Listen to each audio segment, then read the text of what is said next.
पिछले वीडियो में हम लोगों ने देखा गांधी युग की घटनाएं जो 1917 से 1947 के बीच घटित हुई। उसके दौरान पहले चंपारण सत्याग्रह हुआ था 1917 में, जिसमें तीनकठिया पद्धति के और नीलहों के खिलाफ विरोध किया गया। उसके बाद अहमदाबाद मिल आंदोलन, मजदूर आंदोलन हुआ, जिसमें प्लेग बोनस के लिए आवाज़ उठाया गया गांधी जी द्वारा। उसके बाद खेड़ा आंदोलन हुआ, जिसमें 25% से अधिक फसल क्षति हो जाने पर लगान माफ़ी के लिए मांग उठाई गई। ये तीनों गांधी जी के पहले सफल आंदोलन रहे। जिसके बाद राष्ट्रवादी भावना बढ़ती हुई दिखी, जिसके कारण रॉलेट एक्ट लाया गया, जिसमें बिना दलील, वकील और अपील के गिरफ्तारी का कानून था, जिसके विरोध में प्रदर्शन हुआ, जिसमें जालियांवाला बाग हत्याकांड में रॉलेट एक्ट के विरोध में जो नेताओं को गिरफ्तार कर लिया गया, जो नेता कर रहे थे आंदोलन, उनको गिरफ्तार कर लिया गया। तो उसके संबंध में विचार विमर्श करने के लिए लोग जमा हुए थे जालियांवाला बाग में, जिस पर अंधाधुंध गोलियां चलाई गई अंग्रेजों द्वारा, जिसमें कई लोग मारे गए बहुत भारी संख्या में।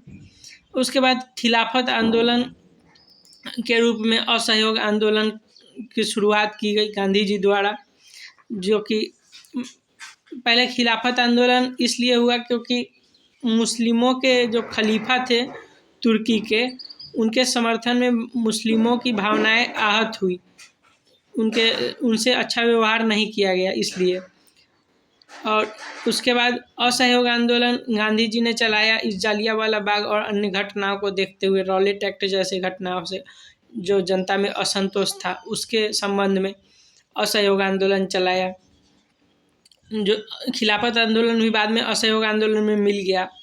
उसके बाद असहयोग आंदोलन पूर्व की घटनाओं और तनाव और असंतोष के कारण गांधी जी के नेतृत्व में प्रथम जन विद्रोह, राष्ट्रीय विद्रोह के रूप में सामने आया।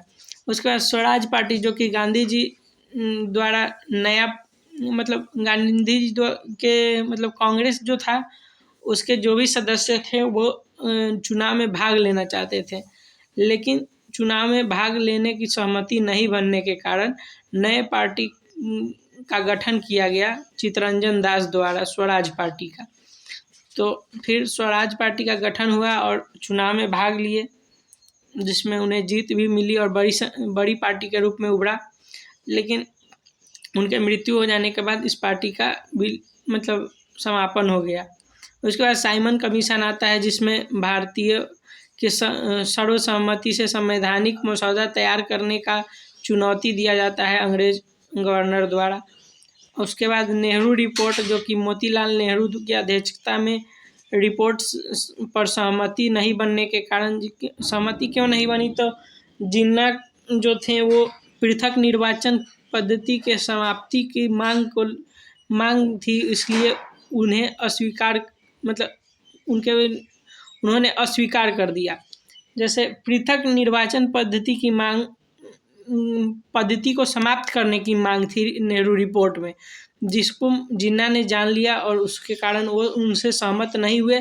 उन्होंने असहमति प्रकट की और जिन्ना ने अपनी इस 14 सूत्री मांग को रखा।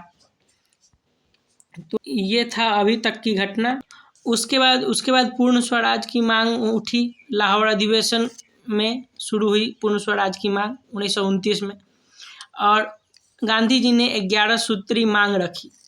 और 11 सूत्री मांग जो थी, इसके इरविन द्वारा नहीं माने जाने के कारण सविनय अवज्ञा आंदोलन की शुरुआत की गांधी जी ने, और दांडी मार्च के रूप में पहला सविनय अवज्ञा किया।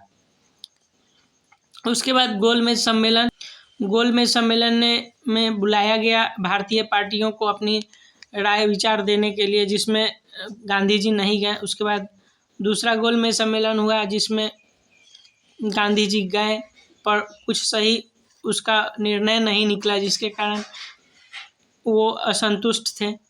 उसके बाद फिर तीसरा गोलमेज सम्मेलन हुआ, उसमें कांग्रेस नहीं गई, जिससे कोई सफल निर्णय नहीं पता चला, जिसके कारण जो ब्रिटिश प्रधानमंत्री थे, उन्होंने सांप्रदायिक पंचायत की घोषणा कर दी 1932 में। जिस सांप्रदायिक पंचायत में पृथक निर्वाचन प्रणाली का चर्चा था, ताकि देश को तोड़ा जा सके दो भागों में, मुस्लिम हिंदू में सांप्रदायिकता फैलाई जाए।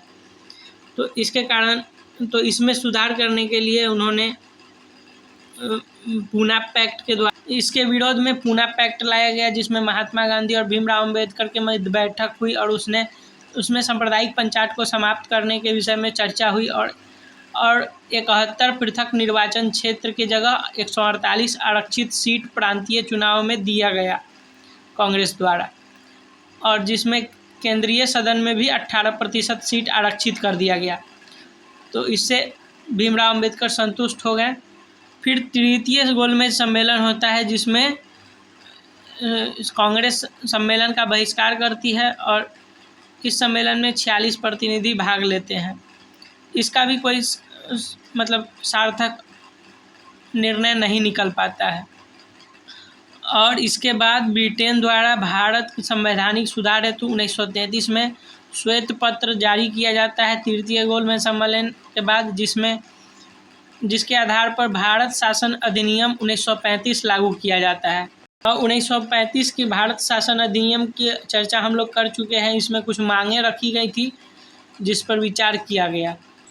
1935 के शासन अधिनियम में यह भारत का सबसे व्यापक अधिनियम था, लेकिन ब्रिटिश द्वारा इसे पूर्ण रूप से लागू नहीं किया गया। इसके अधिकांश प्रावधान को स्वतंत्रता के बाद भारतीय संविधान में जोड़ा गया। तो ये कुछ की घटनाएं हम लोगों ने पढ़ी। उसके बाद आज पढ़ेंगे 1935 के एक्ट के द्वारा प्रांतीय चुनाव के बाद मंत्रिमंडल से त्यागपत्र, 1939 के कांग्रेस अधिवेशन, पाकिस्तान की मांग, अगस्त प्रस्ताव, व्यक्तिगत सत्याग्रह, मतलब इसके आगे के पार्ट को पढ़ेंगे आज।